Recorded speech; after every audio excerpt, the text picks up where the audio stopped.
जनता politics में आपका स्वागत है। विगत 2 दिनों में संसद में जो कुछ हुआ उससे कोई अनभिज्ञ नहीं होगा। विपक्ष ने सारी मर्यादाओं को ताक पर रखकर संसद को गुंडे मवालियों का अड्डा बना दिया। संसद में विपक्ष गीदड़ों की तरह हुआ हुआ चिल्ला रहा है, प्रधानमंत्री को बोलने नहीं दे रहा और संसद के बाहर कांग्रेस का आईटी सेल पत्रकारों के बोलने पर उन्हें चुप कराने की कोशिश कर रहा है।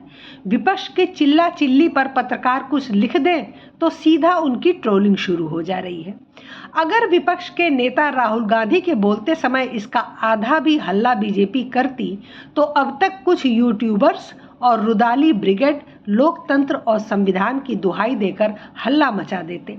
लेकिन लोकतांत्रिक तरीके से चुने हुए देश के प्रधानमंत्री के साथ हो रहे विपक्ष के इस बर्ताव पर एक पोस्ट नहीं दिखाई दे रही है। देश सब देख रहा है, लेकिन सिर्फ देख रहा है। विपक्ष का खेल स्पष्ट है। वह संसद को राहुल गांधी की प्रेस कॉन्फ्रेंस की तरह चला रहा है, जहां आप कुछ भी बोल लो, कैसी भी भाषा का इस्तेमाल कर लो, कोई बाध्यता नहीं है। मल्लिकार्जुन खड़गे ने राज्यसभा में यही काम किया। लगातार स्पीकर की डांट फटकार और वार्निंग के बाद भी कांग्रेस ने अपने रवैये में कोई परिवर्तन नहीं किया। कल ये नैरेटिव बनाया गया कि राहुल गांधी ने अकेले मोदी शाह को पानी पिला दिया और अमित शाह स्पीकर से संरक्षण मांग रहे थे। ये सही है कि अमित शाह ने स्पीकर से कहा कि ऐसे संसद नहीं चलती है, आप हमें संरक्षण दें। अब सवाल तो उठेगा कि स्पीकर आपका, लोकसभा में सरकार आपकी, लेकिन आप यह सुनिश्चित नहीं कर पा रहे हैं कि विपक्ष प्रोपेगेंडा कैसे कर पा रहा है। माननीय प्रतिपक्ष के नेता ये शोभा नहीं देता। आपको पर्याप्त समय पर्याप्त अवसर दिया है, ये शोभा नहीं देता। आप सदन में डायरेक्शन दो। माननीय नेता जो बोल रहे हो जब खड़े हो, ये शोभा नहीं देता आपके लिए, ये उचित नहीं है संसदीय परंपराओं के अनुसार। ये तरीका ठीक नहीं है आपका। नो, ये गलत तरीका है आपका और ये तरीका इस तरीके से नहीं चलेगा। बिल्कुल नो, गलत तरीका है। नो, ऐसे संसद के अंदर गरिमा बना के रखें। आप गरिमा को तोड़ना चाहते हैं। आप संसद मर्यादा पीठ पीछे नहीं करें। आपको गरिमा नहीं, सदन की डायरेक्शन देते आप बेल में आने के लिए लोगों को। ये प्रतिपक्ष के नेता है आप। नो, गलत तरीका आपका। जिस क्षेत्र में बीजेपी हमेशा से भारी रही, वहां अब कांग्रेस का नियंत्रण होता जा रहा है। अंतर बस इतना है कि राहुल गांधी की पार्टी नियम कायदों को नहीं मानती, गंदा से गंदा खेल खेलने में भी संकोच नहीं करती और जड़ से ज़्यादा बेशर्म भी है। तमीज़ और तरीके, सभ्यता और अनुशासन का उनसे कुछ लेना देना नहीं है। भाजपा, इसके इकोसिस्टम और रणनीतिकारों को अब नई स्ट्रेटजी बनानी होगी कांग्रेस पार्टी से निपटने के लिए। राहुल गांधी ने उन्हें अपने कुचक्र में फंसा लिया है। पश्चिम बंगाल में शरिया कानून का मुद्दा गायब हो गया है और सब के सब राहुल गांधी को जवाब देने में लग गए हैं। राहुल गांधी ने हिंदुओं का अपमान क्यों किया? यह जानबूझकर किया गया काम है। ये चीज़ जितनी वायरल होगी कि राहुल गांधी हिंदुओं को गाली देते हैं, कांग्रेस पार्टी को उतना अधिक मुसलमानों का वोट मिलेगा। हिंदू वो है जिसे आप जैसे चाहें बदनाम कर सकते हैं, जिसके धर्म पर मनमानी टिप्पणी करने का आपको फ्रीडम है, जिसके देवी देवताओं की अश्लील तस्वीरें, कार्टून बनाना क्रिएटिविटी है, जिसके धर्म ग्रंथों पर आप सवाल खड़े कर सकते हैं क्योंकि आप जानते हैं कि कोई आपके खिलाफ कुछ नहीं करेगा। बस इसलिए कांग्रेस बार बार हिंदुओं का अपमान कर रही है। राहुल गांधी द्वारा स्पीकर की तरफ पीठ करके खड़े होना, भगवान शिव की तस्वीर लहराना, बीजेपी आरएसएस के साथ पूरे हिंदुओं को ही हिंसक बता देना, झूठा बता देना, ये बताता है कि विपक्ष नियम कायदे भूलते हुए खेल रहा है, क्योंकि इस बार उसे किसी का खौफ नहीं है। राहुल गांधी को पता है कि अगर उन पर हाथ डाला जाता है तो ये पूरे देश भर में अराजकता का माहौल लेकर आ जाएंगे, देश जलाने में 1 मिनट नहीं लगाएंगे। इसी बात का अति आत्मविश्वास है। चूँकि बार बार छोटे छोटे चमचों को छोड़ा गया, इसलिए अब बात यहाँ तक आ गई कि झूठ ही झूठ फैलाया जाएगा, हर एक नियम का उल्लंघन होगा। केंद्रीय गृह मंत्री अमित शाह ने जिस तरह लोकसभा अध्यक्ष ओम बिरला को ध्यान दिलाया कि लगातार नियमों का उल्लंघन हो रहा है, फिर बंद कमरे में उनके साथ बैठक की, इससे पता चलता है कि राहुल गांधी केंद्र सरकार को असहज करने में कामयाब रहे हैं। विपक्ष कीचड़ में उतरकर सरकार पर छींटे मार रहा है। अब इनका इलाज ढूंढना ही होगा।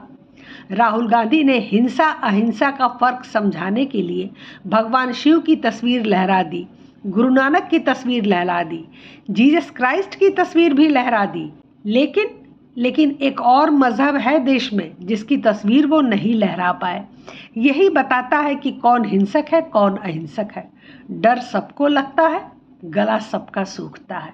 राहुल गांधी की हिम्मत नहीं हुई कि वो मुस्लिम मजहब की तस्वीर दिखा सके, या फिर राहुल का यह कहना कि मुस्लिमों को छोड़कर बाकी सभी धर्म हिंसक हैं, इसलिए उन्होंने तस्वीर नहीं दिखाई। आप जानते हैं ये सब ड्रामा क्यों किया गया? सीधे पूरे हिंदू समाज को गाली क्यों दी गई? क्योंकि पश्चिम बंगाल के चोपड़ा में जो हो रहा है उसे छिपाना था। पीएम मोदी को तानाशाह बताने वाली महुआ मोइत्रा से कोई सवाल न पूछे, इस्लाम को कोई कुछ न कहे, भारत में चल रहे अघोषित शरिया से सबका ध्यान बट जाए, इसलिए हिंदुओं को निशाना बनाया गया है। चर्चा हो रही थी कि कैसे एक महिला और उसके प्रेमी को भीड़ के सामने सरेआम पीटा गया। इस पर चर्चा न हो, इसके लिए बड़ी चालाकी से संसद में नियमों का उल्लंघन करते हुए महादेव की तस्वीर का अपमान किया गया। राहुल गांधी इस बार जो खेल खेल रहे हैं वो बहुत ही गंदा है, हद से ज़्यादा गंदा। बंगाल के मुद्दे की अब कोई बात नहीं कर रहा, सब के सब लग गए लोकसभा वाले मुद्दे पर जवाब देने के लिए। पश्चिम बंगाल में घुसपैठियों की बड़ी संख्या को छिपाने, वहां मुस्लिमों की जनसंख्या 1/3 होने और वहां तुष्टीकरण के कारण हिंदुओं के पलायन की खबरों को छिपाने के लिए संसद भवन में यह सब ड्रामा किया गया है। महादेव के अपमान का दंड बहुत भयानक होता है। उनके सामने यमराज तक कांपते हैं। उनके तांडव को शांत करने के लिए श्री हरि को आना पड़ता है। दक्ष के यज्ञ में उनकी अनुपस्थिति में उनका उपहास उड़ाया गया था, कोई बचाने नहीं आया, जबकि वो प्रजापति थे। तो फिर इन लोगों की क्या औकात है? राहुल गांधी के बाद कांग्रेस ने दूसरे दिन फिर पवित्र हिंदू धर्म ग्रंथ पर हमला किया। राहुल गांधी का सबसे करीबी और विश्वसनीय साथी कांग्रेस का राष्ट्रीय महासचिव केसी वेणुगोपाल ने कल लोकसभा में पवित्र हिंदू धर्म ग्रंथ श्रीमद् भागवत गीता के खिलाफ यह कहकर जहर उगला कि गोडसे ने भगवत गीता से हिंसा सीखकर गांधी की हत्या की। गीता में हिंसा सिखाई जाती है। इस हिंदू द्रोही कांग्रेसी गुर्गे का यह जहरीला बयान संसद में हिंदुओं के खिलाफ राहुल गांधी द्वारा उगले गए जहर का ही विस्तार है। इन सब के बाद भी इनके खिलाफ कोई एक्शन नहीं हुआ तो मन बढ़ेगा ही। वैसे एक बात साफ है कि भाजपा के बस की बात नहीं है इन्हें जवाब दे पाना। भाजपा को निस्वार्थ हिंदुओं के राष्ट्र और सनातन प्रेम के कारण वोट तो मिल जाएगा, पर भाजपा की औकात नहीं है कि कांग्रेस और वामपंथियों के षड्यंत्रों से लड़ सके और उनकी भाषा में उन्हें जवाब दे सके। संसद में बोलना अलग बात है और जवाब देना अलग बात। आपको भी उतना ही धूर्त और चालाक होना होगा और ध्यान रखना होगा कि नीचे से ऊपर तक एक भी ऐसे व्यक्ति को पद न मिले जो एक कण भी कांग्रेस या वामपंथियों से जुड़ा या प्रभावित रहा हो। लेकिन ये भाजपा तो उनको बुला बुलाकर लोकसभा, राज्यसभा, मंत्री, अफसर सहित बड़े बड़े पद देती रहती है। भारत के लोकतंत्र की खूबसूरती देखिए। जिस व्यक्ति पर 2G घोटाले का सरदार होने के आरोप लगे, जो 2014 के लोकसभा चुनाव के दौरान विपक्षी भाजपा के लिए हमले का सबसे बड़ा केंद्र रहा, वो आज लोकसभा में पीठासीन है। ये डीएमके के ए राजा हैं। लोकसभा स्पीकर ओम बिरला ने इन्हें पैनल ऑफ चेयरपर्सन में शामिल किया है, यानी लोकसभा अध्यक्ष की अनुपस्थिति में ये सदन देखेंगे और इस दौरान इन्हें वहां सारे अधिकार और सुविधाएं प्राप्त होंगी जो ओम बिरला को हैं। 2G स्पेक्ट्रम घोटाले को भारतीय इतिहास का सबसे बड़ा घोटाला बताया गया था। 1.76 लाख करोड़ रुपए के इस घोटाले के मास्टरमाइंड को इस पद पर बैठाने की क्या जरूरत थी? आखिर क्या मजबूरी है कि तमिलनाडु को अलग देश बनाने की मांग करने वाले एक व्यक्ति को यहाँ स्थान दे दिया गया? क्या देश में योग्य सांसदों की कमी हो गई है?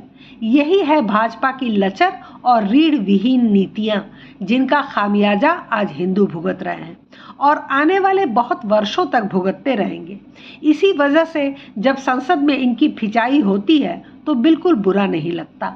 ये उस लायक हैं और अभी तो शुरुआत है। देखिए कैसे खून के आंसू रुलाता है इन्हें विपक्ष। कांग्रेस आईटी सेल चतुराई से चर्चा के माध्यम से लोगों को अपनी ओर लाने की कोशिश कर रही है, जबकि भाजपा आईटी सेल अभी भी भाजपा की आलोचना करने वाले लोगों को देशद्रोही कह रही है। संबित पात्रा कह रहे हैं कि मैं गर्व से कहता हूं कि मैं हिंदू हूं और मैं झूठ नहीं बोलता, मैं हिंदू हूं और घृणा नहीं फैलाता।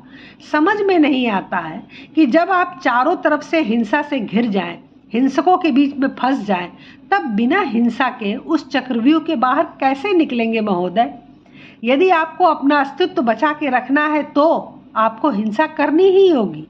एक दोगली संतान जिसका आपके धर्म से कोई लेना देना नहीं, वह आपको आपका धर्म सिखाए, ये आप कब से मानने लगे? आप उसे सफाई क्यों दे रहे हैं? भारतीय जनता पार्टी के नेता इस आंकड़े को साझा कर रहे हैं कि कैसे कांग्रेस के शासनकाल में दंगे होते थे और मुसलमान मारे जाते थे। भाजपा नेताओं का गला सूखा जा रहा है यह बताते हुए कि हमारे राज्य में मुसलमान सुरक्षित हैं। इस पर क्या ही कहा जाए? अगर मुसलमान कांग्रेस राज में दंगों में जान गंवाने के बावजूद कांग्रेस के साथ ही रहना चाहते हैं तो यह आंकड़ा साझा करने से क्या होगा? मुसलमान को सच तो पता ही होगा ना। भाजपाइयों, मूल पर ही लौटो, वही तुम्हारे लिए उपयोगी है। यह तुष्टीकरण की राजनीति तुम्हारे काम नहीं आने वाली है। फिर एक बार वही कड़वा सच सामने आ रहा है कि बीजेपी सरकार विकास कर सकती है लेकिन प्रशासन नहीं चला सकती। प्रशासन पर कैसे कंट्रोल किया जा सकता है ये उन्हें कांग्रेस से सीखना चाहिए। बंगाल में कार्यकर्ताओं के साथ जो हो रहा है उसके बाद भी इनकी हिम्मत नहीं है राष्ट्रपति शासन लगाने की।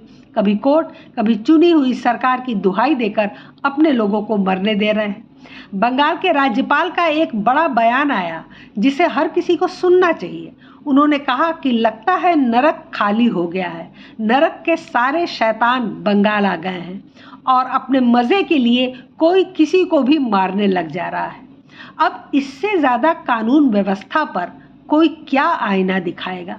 फिर भी आउटपुट शून्य बटा सन्नाटा। खैर कोई बात नहीं, अब कुछ नहीं होना है क्योंकि कलयुग के अंतिम कुछ साल बचे हैं।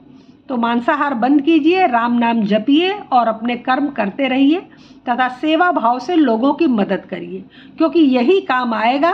बाकी तो अगले 5 साल तबाही ही तबाही है। फिलहाल आज के लिए बस इतना ही। हमारे चैनल को सब्सक्राइब करें, लाइक करें और शेयर करें। अपने विचार हमें कमेंट बॉक्स में ज़रूर बताएं।